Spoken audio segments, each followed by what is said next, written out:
Kenapa masih bertahan di capital market ya, di pasar saham, duitnya enak sih. Kurang lebih win rate saya tuh waktu di tahun terakhir ya, itu sekitar 80%. Ketika win rate-nya tinggi, Glenda, ya, ada rasa sombong. Akhirnya saya menyadari ada yang salah sama saya udah jadi trader yang rusak. Mau kamu punya uang 100 triliun pun, ketika kamu hidup penuh kecemasan, kamu nggak bahagia, kamu nggak sukses.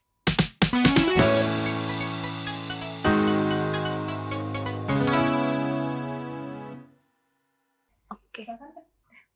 Yuk. Hai Kak Thomas. Hey, halo Glenda. Hai, baik. Bentar ya Kak ya? Ya, Oke. mari. Oke, standby semuanya. Yuk, standby, kamera dorong. Oh, oke. In 3, 2, 1, and action. More than just a hidden gem, welcome back to Hidden Masters bersama saya Ardinda Glenda. Please welcome Thomas William Simarjo. Thank you Glenda, thank you sahabat Mirai Asset ya. Wah, seru banget kok. Thomas ini semangat banget ya kayaknya hari ini ya. Ini biasanya sebenarnya dikenal dengan singkatan TOWILS. Iya, betul. Itu singkatan dari nama panjang ya Kak ya? Dari nama panjang, kan nama panjang saya Thomas William Simarjo. To-nya itu dari Thomas, Will-nya itu dari William, set-nya itu karena kata teman-teman mata saya itu kayak orang ngantuk. Jadi set. TOWILS digabung. Oke. Menarik. Kok panggilannya apa nih? Thomas aja Thomas ya? aja lebih enak ya. Kok Thomas dari Cirebon ya asalnya? Iya, asli di Cirebon, wong Jowo. Oh, wong Jowo. Tapi akhirnya merantau ke Jakarta. Iya, sejak kuliah ada di Jakarta.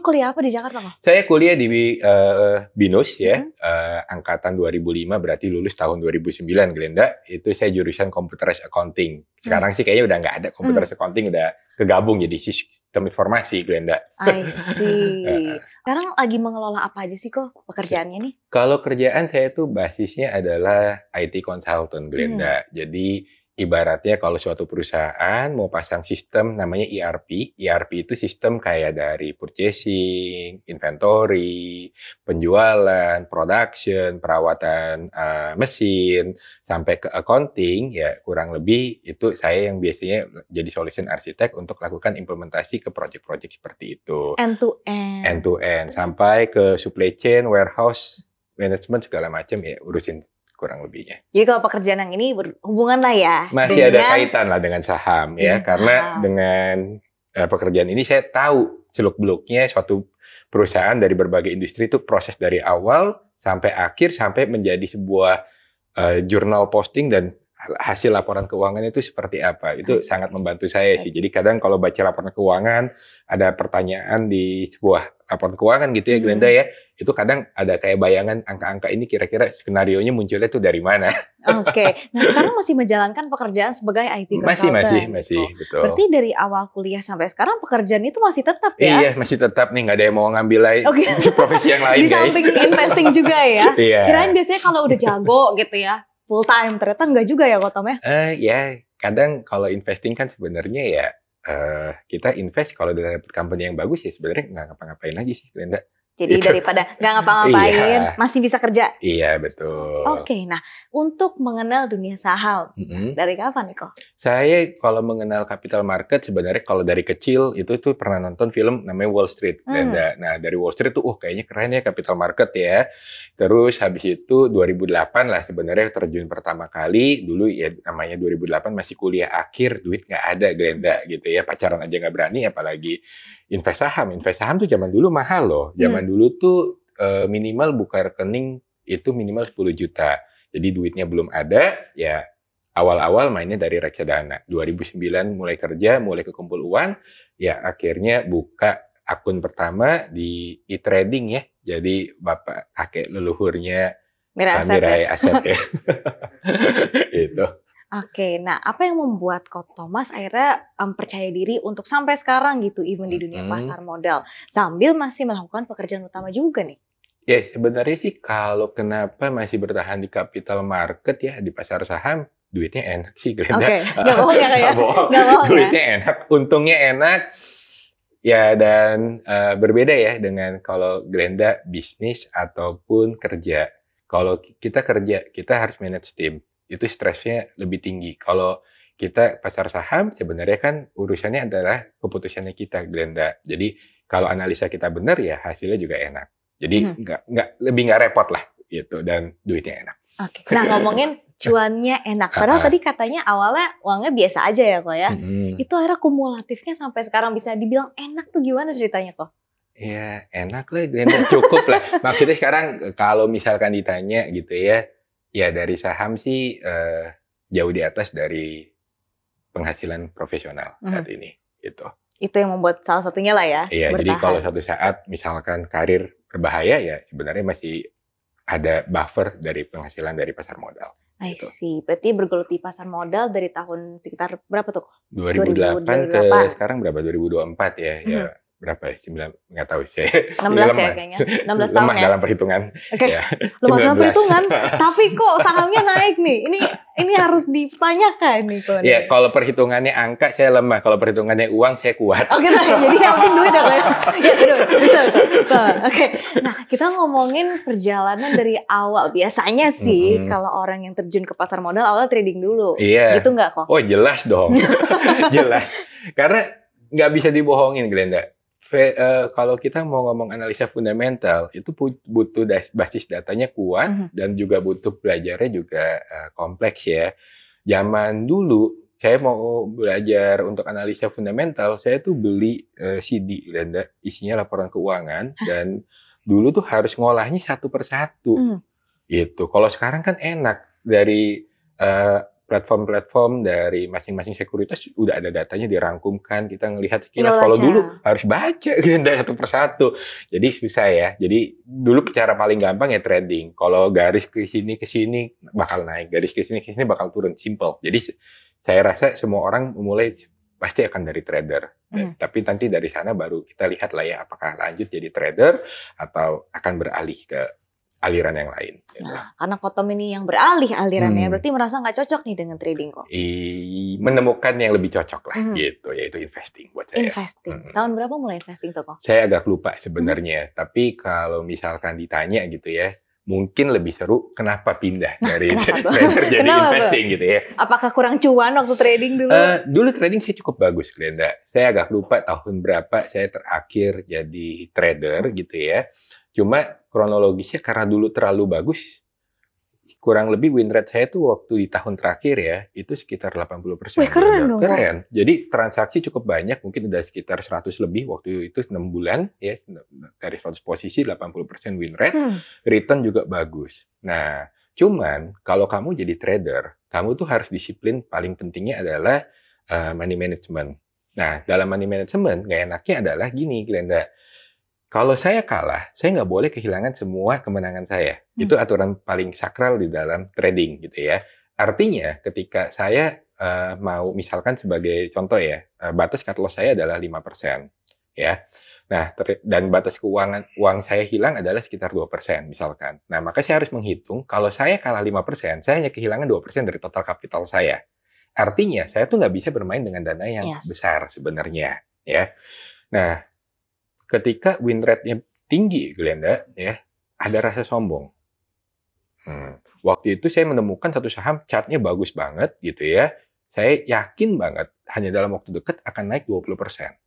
Nah, saya berpikir, daripada saya capek-capek trading bener-bener dapat 2% dari total modal, kenapa nggak sekali saya gebuk, dapat 20%, ya kan? Chart-nya semua saya lihat bagus, ini pasti saya menang. Saya taruh all in, gitu ya, besar. Dan ternyata tidak semudah itu ketika kita bermain dengan dana yang besar. Ketika saya misalkan batas cut loss saya 5%, artinya ketika saya batas cut loss 5%, saya harusnya disiplin cut loss. Ya. Itu akan mudah kalau total dana yang digunakan tidak besar. Misalkan sebagai contoh, Glenda taruh uang 10 juta, cut loss 5%, itu hilang 500.000. Ya anggaplah kalah makan bayarin teman-teman makan gitu ya. Tapi kalau Glenda taruh uang 100 juta kalah 5 juta misalkan 5%, maka Glenda kalah 5 juta. Nah, efek psikologis itu susah, beda sebenarnya antara trading dengan uang kecil dengan trading uang yang jauh lebih besar misalkan ya. Nah, di titik itu ketika saya all in, saya tuh baru merasakan ketika saya bermain dengan uang besar, psikologi saya hancur berantakan sebenarnya. Karena ketika turun sedikit, saya tuh selalu berharap, nanti kalau rebound 1%, 2% tuh lumayan loh. uang saya kembali. Ketika dikasih rebound 1%, 2%, wah nanti kalau jadi untung lumayan loh. Akhirnya nggak pernah puas dan disiplin hancur, trader udah rusak. Gitu. Akhirnya waktu itu singkat cerita, saya cut loss sampai 30%. Nggak jadi naik 20% Bukan ya? nggak jadi naik 20%, bukan cut loss 5%, dibiarkan gitu ya karena tadi ya menunggu untuk lebih baik malah jadi lebih buruk sampai akhirnya saya cut loss 30%. Dan itu kehilangan uang yang sangat terasa bagi saya. Nah, yang lebih parahnya lagi, ketika kita kalah besar, ini yang teman-teman juga, sahabat Mirai juga perlu sadari nih ya. Ketika kita kehilangan uang besar, kita tuh pengen cepet-cepet buru-buru balikin kekalahan kita. Yang tadinya risk reward ratio saya 2,5 kali, gitu ya, kalau trader ada namanya risk reward ratio 2,5 kali, saya 1,5, 1,7, 2 saya juga makan. Saya pengen cepet trading, saya pengen cepet balikin. Akhirnya, dari yang 80% win rate, luar biasa Glenda, habis saya kalah besar yang tadi. 10 kali trading saya berikutnya, semua saya cut loss. 0 dong berarti ya kok? Iya, kalah itu. Oke, dari kemenangan 6 bulan yang cukup besar, dihapuskan hanya dalam waktu mungkin 1 bulan hilang semua kemenangan. Sampai akhirnya saya menyadari ada yang salah sama saya udah jadi trader yang rusak. Ya, saya akhirnya berhenti, saya bilang, saya berhenti gitu ya, saya kurang lebih keluar dari market hampir 1 bulan gitu. Sampai akhirnya saya bisa bilang, saya salah, saya kalah. Dan habis itu saya memulai lagi dari awal, ya, dari awal trading dengan disiplin sekali lagi, akhirnya end of year ya dapat return sekitar 20% lah dari total porto. Cuman dari situ saya menyadari sesuatu, yaitu kalau saya mau sukses di capital market, maka saya harus bisa bermain dengan dana yang lebih besar. Dan ternyata trading tidak cocok untuk saya bermain dengan dana yang lebih besar. Maka saya mulai mencari ilmu lain yang menurut saya kalau saya mau bermain dengan dana lebih besar, saya nyaman. Dan itulah saya akhirnya menemukan jalur sebagai value investing yang menurut saya secara rasionalitas saya bisa terima gitu.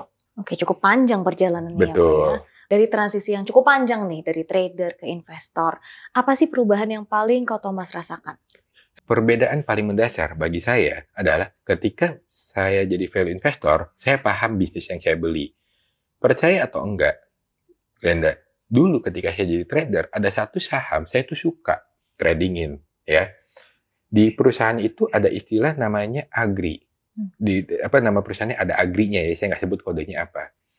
Kalau dengar kata agri, kira-kira menurut Glenda itu perusahaan apa? Yang berhubungan dengan pertanian. Pertanian kan?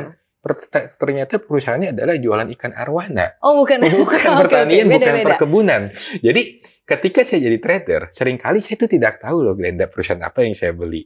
Pokoknya kalau chartnya bagus, price actionnya bagus, saya masuk transaksi, untung saya jual gitu ya. Nah, tapi ketika saya sebagai value investor, maka saya benar-benar memahami banget bisnis apa yang saya beli gitu ya, dan kondisinya ke depannya kira-kira perusahaan ini kinerjanya akan bagus kayak Glenda. Kalau kinerjanya akan bagus, valuasi sekarang murah, ya itu akan menjadi menarik. Tetapi kebalikannya Glenda, kalau perusahaannya kinerja ke depan nggak bagus, ya harga mau gimana juga akan turun.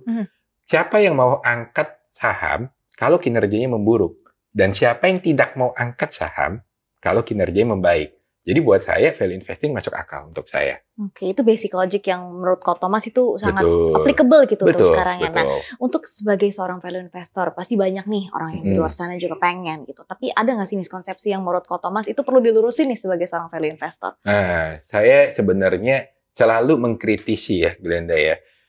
Banyak orang bilang, value investor itu selalu beli saham yang PER-nya rendah, PBV-nya rendah. Valuasi tok. Ngelihat melulu pada valuasi. Rasio ya? Iya, rasio keuangan. Memperlakukan value investor itu sebagai kayak pelajaran matematika anak SD. Kalau saya selalu bilang bisa dihitung gitu ya? Selalu bisa dihitung gitu. Hitungnya based on apa? Hitungnya based on pada data masa lalu. Padahal, Glenda, kalau misalkan masa lalunya bagus, tapi masa depannya jelek, ya tetap aja jadi jelek. Masa lalunya jelek, masa depannya bagus, ya akan menjadi bagus gitu kan. Jadi ketika seorang value investor melihat dari PER dan PBV yang rendah dan habis itu dia langsung beli gitu ya, tanpa melihat dari prospek bisnisnya. Buat saya itu adalah miskonsepsi yang terjadi di banyak value investor ya, yang saya lihat di Indonesia ataupun dimanapun gitu. Nah, makanya kenapa kita harus memahami perusahaan yang kita beli. Dengan memahami kita bisa tahu sentimen apa yang membuat dia bagus, sentimen apa yang dia membuat dia jelek, dan kita memahami juga bagaimana cara kita dapat datanya untuk tahu nih ke depan bakal jadi bagus atau ke depan bakal jadi jelek. Nah, kalau mungkin Ko Thomas boleh spill dikit, cara Ko Thomas sendiri memilah-milih saham yang kayak ke depan akan bagus nih. Apa aja yang dilihat sih kok? Beda saham, beda alasan beli. Kamu tidak bisa memperlakukan semua saham, Glenda, dengan cara yang sama. Jadi sebagai contoh, kita ngomong deh saham paling gampang. Bukan saham paling gampang, saham paling rumit menurut saya, tetapi paling disukai oleh orang-orang di Indonesia, yaitu cyclical misalkan. Ya, contoh deh, kita ngomong saham batu bara, ya saham perminyakan segala macam. Itu orang suka. Kenapa suka, Glenda? Karena ketika harga komoditas naik tinggi, yang tadinya perusahaan itu labanya jelek, mendadak bisa jadi bagus. Itu bisa mendadak labanya meningkatnya tuh bukan ngomong 20%, 50%. 2 kali, 5 kali, 10 kali dalam waktu yang relatif cepat. Kalau labanya meningkat 2 kali, 5 kali, 10 kali dalam waktu relatif cepat, ya, maka harga sahamnya juga akan meningkat dengan cepat juga. Karena dividennya bagus, ya, orang-orang pada ngejar gitu. Untuk yang seperti itu, maka kita harus mengetahui yang namanya makro lah, kurang lebih. Kira-kira kalau seperti ini ya, maka harga komoditasnya akan naik atau akan turun nih sebenarnya. Tahu dari mana? Yang paling ampuh adalah tahu dari supply. Jadi kita banyak yang bilang, oh kalau demand-nya naik, maka harga komoditas akan naik. Oh, justru bukan lihat dari demand kok? Salah sebenarnya. Lihatlah dari supply. Kalau supply-nya bermasalah, demand-nya tetap, harga juga akan naik. Iya, betul. Kalau ya kan? Dan kalau supply bermasalah, semua orang berebutan. Betul. Maka demand akan naik dengan sendirinya, Glenda. Jadi selalu lihat dari supply-nya. Ya? Betul. Supply-nya bermasalah nggak? Kalau supply bermasalah, baru cyclical itu menarik. Kalau supply nggak bermasalah, cyclical biasa aja. Oke, ini sebuah ilmu yang menarik nih, gitu ya. Sebagai seorang yang lumayan juga suka nih dengan saham-saham cyclical. Terus yang berikutnya, kalau kita ngomong saham yang stalwarts misalkan, jadi yang pertumbuhannya biasa aja, ya kita berpatokannya ya pada dividen sebenarnya. Nah, dividennya berapa nih? Sekarang kita selalu bandingkan dengan, kalau kita investasi ya, Glenda ya, kita selalu bandingkan dengan investasi lain yang kita bisa dapatkan dan aman. Contoh, kita ada deposito, mungkin bunga 3%. Ada obligasi, mungkin bunga 6%, 7%. Ya. Artinya ketika kita misalkan beli saham-saham stalwarts yang pertumbuhannya udah biasa aja gitu ya, mungkin 5%, 10% per tahun, harga beli saat ini apakah bisa setara nggak dengan instrumen investasi yang aman? Kalau bisa setara, maka kan setidaknya kita bisa manage ekspektasi bahwa angka dividen saya aja sama loh dengan obligasi misalkan ya. Dan perusahaannya masih bertumbuh, artinya dividen ke depan masih bisa lebih tinggi. Wah, interesting. Jadi nggak cuma ngeliat dari satu kacamata ya, Pak ya. Belum lagi yang turnaround lagi masih ada gitu ya. Yang sunset lagi, apa lagi. Betul. Terus berikutnya, kalau misalkan fast grower gitu ya, company yang cepat. Nah, Glenda ini yang mungkin harus benar-benar pahamin bisnisnya. Karena gini, sebuah company bisa jadi fast grower, syaratnya harus 2. Pertama adalah, dia punya kemampuan untuk tingkatin harga nggak ketika inflasi itu naik. Jadi dia harus punya kekuatan brand yang bagus. Jadi kalau harga inflasi harga bahan baku naik, tapi dia nggak bisa naikin harga, dan dia punya kompetitor yang nggak mau naikin harga, margin dia makan. Kalau dia naikin harga, market share-nya keambil. Ya kan? Jadi yang pertama, punya kemampuan pricing power nggak? Yang kedua, sebuah perusahaan fast grower itu harus bisa berekspansi dengan modal capex atau modal investasi yang tidak besar.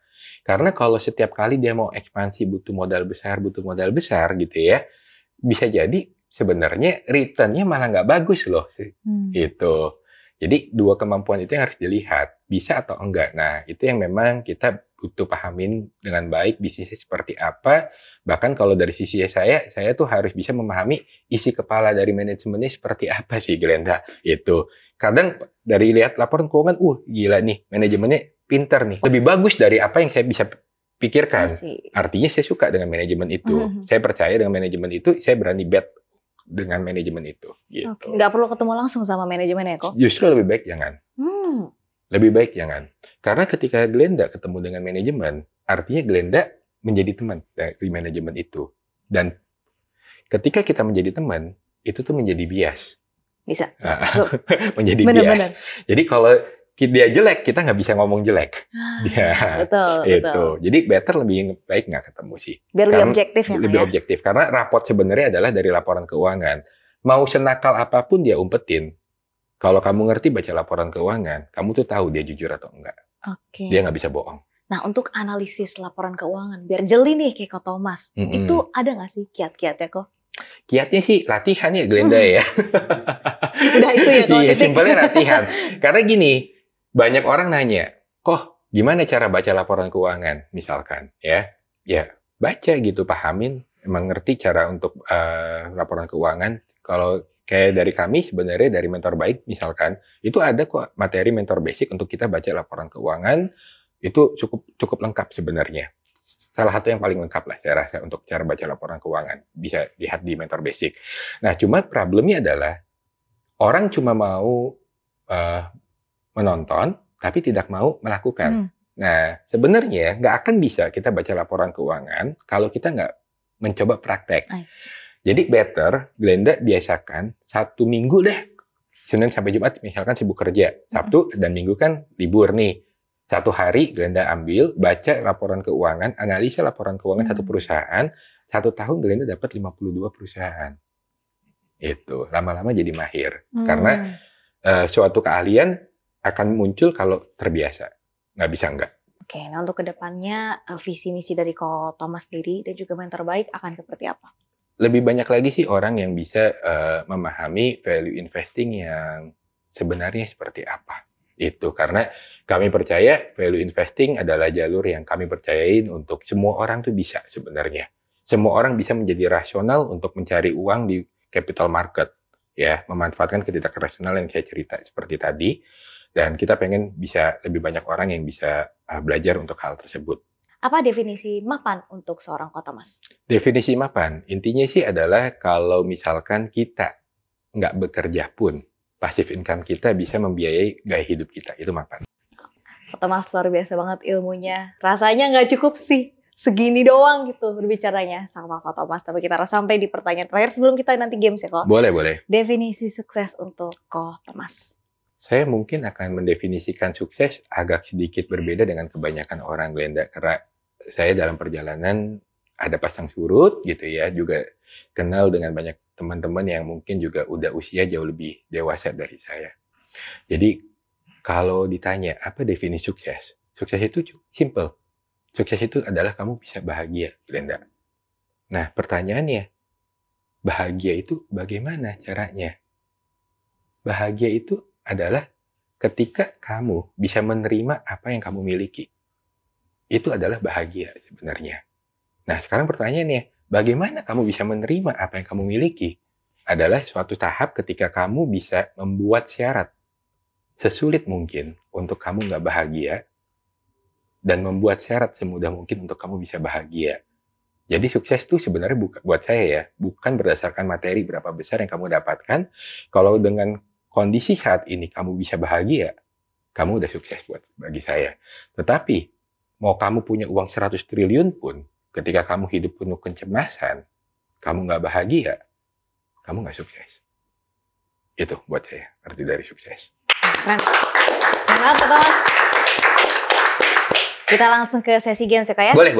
Gamesnya nanti sebutkan 3 ya, Kak ya? 3 hal yang Ko Thomas lakukan saat bangun tidur.